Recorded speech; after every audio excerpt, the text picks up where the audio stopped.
Hello everyone, this is Raman Kulkarni reporting again. This video will explain my own Discover Top 5 prediction quotes and why I think they're important and relevant.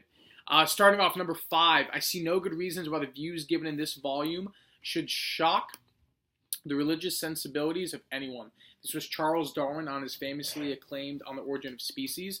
This quote speaks volumes to me because I think it is a scientist or someone selling themselves short quite a bit, actually. The fact that Darwin didn't think that his views could really affect an institution like religion or affect the separation of church and state, which it did, in fact, do, looking back, hindsight 2020. I think that's pretty bad considering how much of an effect he's had, but, you just always have to believe in your abilities and how you think you can affect people. Number 4, stock prices have reached what looks like a permanently high plateau. This was Irving Fisher 3 days before the stock market crash of 1929.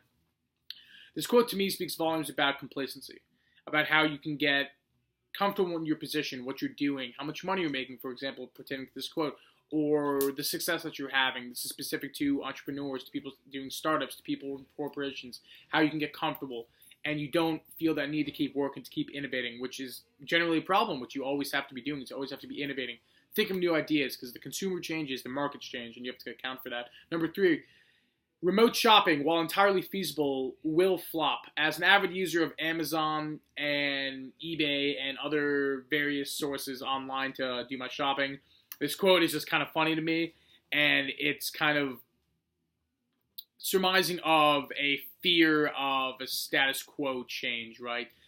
Up until that point, department stores were new, and when Time Magazine released this in 1968, and people were still in love with department stores, and they didn't think, oh, hey, I could order something off a device. I could order something off a computer, right? And now that this is so easily accessible to us, we think it's funny to look back at this stuff, at these quotes like this that describe the very minimalist kind of views that people had. But I mean, never sell yourself short. Number 2, the cinema is little more than a fad, written by Charlie Chaplin in 1916, when he was a movie star 2 years into his career.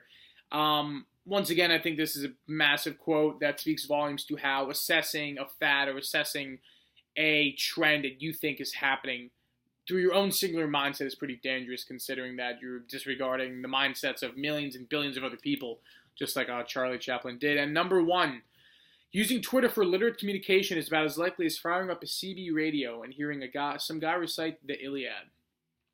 This was written as a kind of shot towards Twitter, thinking it's a very ancient and almost barbaric way of communicating, but look at celebrities use Twitter now, athletes use Twitter now. I use Twitter personally. I'm sure a bunch of other people in the class do.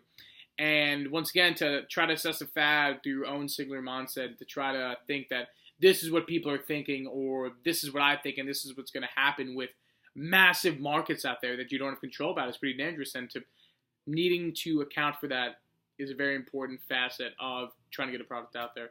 Thank you very much. I hope you enjoyed my video, and see you in class on Monday.